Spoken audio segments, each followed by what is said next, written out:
Senhor presidente, senhoras e senhores vereadores, aos nossos cidadãos que se encontram aqui no plenário, inicialmente gostaria de agradecer ao vereador Rodrigo Beltrão pela cedência desse espaço no grande expediente, porque eu gostaria de aproveitar hoje a presença aqui do seu Seno Schwingel, que foi a pessoa que levou para frente a construção desta obra, e também o pastor André, para que eu faça um pequeno relato da importância da comunidade alemã no estado do Rio Grande do Sul, no desenvolvimento do estado do Rio Grande do Sul e da nossa cidade.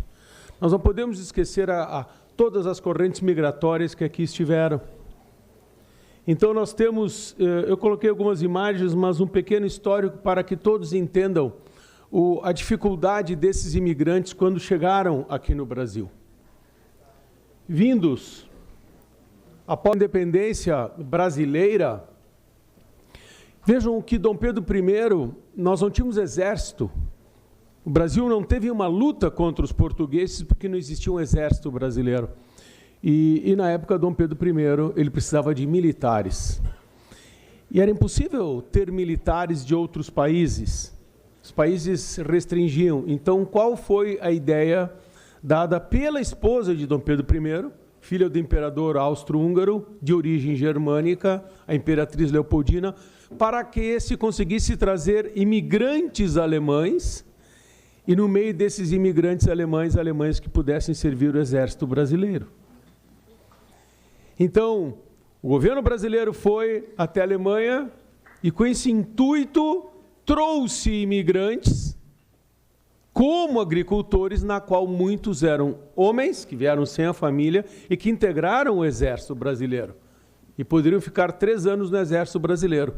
Mas aqueles que vieram com as famílias, e esta foto aqui é da Fundação de São Leopoldo, que foi a primeira colônia aqui no Rio Grande do Sul em 1824, essas famílias, esses alemães vieram para o Brasil. E tem um detalhe muito interessante, uma parte desses alemães eram católicos, porque a Alemanha tem uma parte católica e outra parte luterana. E uma outra parte eram luteranos. E o governo brasileiro prometeu a esses alemães luteranos, lá na Alemanha, de que aqui eles teriam liberdade religiosa. Quando, na verdade, a Constituição de 1824, no seu artigo 5º, ela dizia isto, ó: a religião católica apostólica romana continuará a ser a religião do império, era a religião oficial. Todas as outras religiões serão permitidas com seu culto doméstico ou particular em casas para isso destinadas, sem forma alguma exterior do templo. Eu trago isto porque se hoje aqui estamos comemorando os 50 anos desta obra, do templo da comunidade alemã luterana aqui na nossa cidade, e uma participação na nossa cidade de mais de 70 anos, que os alemães aqui estão, uma cidade de imigrantes, como nosso amigo aqui de Bom Jesus também colocou, e aqui está o exemplo dessas correntes migratórias que fizeram, presidente, e fazem a história de Caxias do Sul, por isso que eu trago, então, aproveitando esta homenagem à Igreja Luterana aqui em Caxias do Sul, eu trago um pouco desse histórico. Portanto, em 1824, esses alemães chegaram aqui e não podiam cultuar a sua religião em templos externos. Então, a dificuldade que a comunidade alemã, mas luterana, teve no Brasil foi uma coisa impressionante. Então, somente dentro das suas casas. Então, para se construir um templo, a dificuldade foi algo incrível. E esses alemães eram proibidos de levarem o seu culto religioso, e somente era da Igreja Católica. Não eram perseguidos, mas eram proibidos de erigirem em templos. E esse templo que nós estamos aqui hoje, apresentando como uns 50 anos, na qual eu tive a honra de representar todos os colegas vereadores, numa festa maravilhosa que ocorreu domingo passado, ele é um ícone, inclusive, arquitetônico em Caxias do Sul, que é impossível que qualquer pessoa que vá ali no Parque dos Macaquinhos, ou que venha aqui na Câmara de Vereadores, ou na Prefeitura, descendo a Doutor Montauri, é impossível que não olhe para este templo. E se pergunte, mas que igreja é esta? Devido o quê? Devido à sua forma completamente diversa da maior parte da maioria dos templos que nós encontramos aqui em Caxias do Sul. E não é gótico, é estilo gótico alemão. Então, notem, senhoras e senhores, aqui é o mapa do Rio Grande do Sul, quando nós temos as primeiras vilas e cidades dos alemães em 1824. E esses alemães vieram para o Rio Grande do Sul para colonizarem o Rio Grande do Sul. Enquanto os portugueses ficaram no litoral, os alemães, então, inteligentemente foram para os vales, aproveitando os rios para a ligação comercial entre esse interior e a capital, Porto Alegre. E eles chegaram em 1824, 50 anos antes da imigração italiana. E eles começaram a fazer um comércio de seus produtos utilizando os rios, e principalmente o Rio dos Sinos, para chegarem até Porto Alegre. Então, a imigração alemã, ela teve uma importância muito grande dentro da economia do Rio Grande do Sul. E se o Rio Grande do Sul cresce com a corrente migratória alemã, Caxias do Sul logo depois vai crescer também. E por que Caxias do Sul logo depois vai crescer? Nós percebemos neste mapa, que é o mapa que mostra, aqui na parte de baixo, as primeiras cidades de imigração alemã no Rio Grande do Sul, e posteriormente os alemães começaram a chegar no litoral de Santa Catarina, somente depois de terem vindo aqui ao Rio Grande do Sul.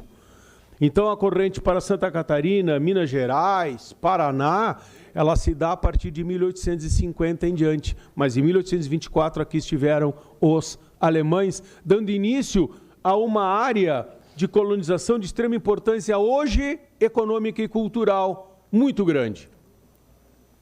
Então, aqui eu coloquei a questão de como se vendeu para os imigrantes alemães virem ao Brasil, dando liberdade religiosa, não pagariam impostos por 10 anos, os imigrantes alemães ganharam até 77 hectares de terra. Eles chegaram antes de uma lei de 1850 chamada Lei de Terras, em que o Estado podia doar as terras. Existem documentos da época que era tanta terra para os alemães que eles escreviam para os seus parentes na Alemanha dizendo: nós não sabemos o que fazer com tanta terra, porque lá eram minifúndios. E tem cartas de que os alemães chegavam a dizer para a província: olha, nós vamos devolver um pouco porque nós não conseguimos produzir numa área de 77 hectares, na qual ganharam da província de São Pedro do Rio Grande do Sul. Vejam, quando os italianos chegaram, 50 anos depois, eles chegaram depois daquela lei de terras. E os italianos não ganharam a terra, era obrigatório comprar a mesma. Então o italiano ia trabalhar abrindo estradas de ferro e a mulher ficava trabalhando em casa para poder compensar e pagar a área. E os italianos foram até 44 hectares. Mas vejam, a corrente migratória alemã e italiana são o maior exemplo histórico de como se faz uma reforma agrária no Brasil. Porque isso sim é reforma agrária. Quando você coloca famílias com produção de produtos, primeiro para a sua região, alimentação do seu povo, e o excedente comercial que é vendido em outras regiões, que acontecia em Porto Alegre na comunidade portuguesa. Isso deu tão certo com o trabalho familiar alemão, e que depois vieram as famílias italianas e mantiveram o mesmo modus, isto é, produção, policultura, mão de obra familiar, sem utilização de mão de obra escrava, e o Brasil tinha escravidão ainda, e somente para o mercado interno, e não para produtos de exportação. Então, em 1864, começa a primeira tentativa para formar os sínodos, isto é, uma congregação luterana no Rio Grande do Sul, com o pastor Borchardt. Ele não conseguiu, mas ele foi o que primeiro tentou, ele mais 9 pastores. Aqui, só para terminar, senhor presidente, essa aqui são algumas empresas do Rio Grande do Sul de origem alemã. Então eu fiz questão de colocar as compotas Ritter, as lojas Renner, a Gerdau, que é a maior empresa do Rio Grande do Sul, Conhaque Dreyer, a Neugbauer, que voltou a ser gaúcha, italiana, e hoje voltou a ser gaúcha. Então, essas são contribuições da comunidade alemã. E aqui em Caxias do Sul, senhor presidente, para finalizar, nós temos aqui, então, a construção desse templo, que começou em 68, foi inaugurado há 50 anos atrás, em 1969. Então, eu fiz questão, senhor presidente e caros colegas, que ao representá-los domingo passado, naquele evento maravilhoso, eu fiz questão, não só, já tínhamos feito esta pequena homenagem, e quero agradecer todos os líderes de bancadas que assinaram junto comigo esta linda homenagem para a Igreja Luterana Confessional Evangélica do Brasil. E essa é uma homenagem simples, mas é uma homenagem que Caxias do Sul merece dar a essas famílias de descendência alemã, e não só alemãos, mas hoje nós temos muitos brasileiros, italianos, que também fazem parte da Igreja Luterana aqui na nossa região. Então, é um ícone, faz parte da nossa história, é uma imagem que construiu e constrói a nossa história. Então, muito obrigado, senhor presidente, e parabéns à comunidade luterana aqui de Caxias do Sul, e que esse templo ele continue firme e por muitos e muitos anos, e mais, no mínimo 50 anos, contribuindo e fazendo parte da história da nossa cidade de Caxias do Sul. Obrigado, senhor presidente, obrigado, senhoras e senhores vereadores. Próxima inscrição, vereadora Tatiane Frisso.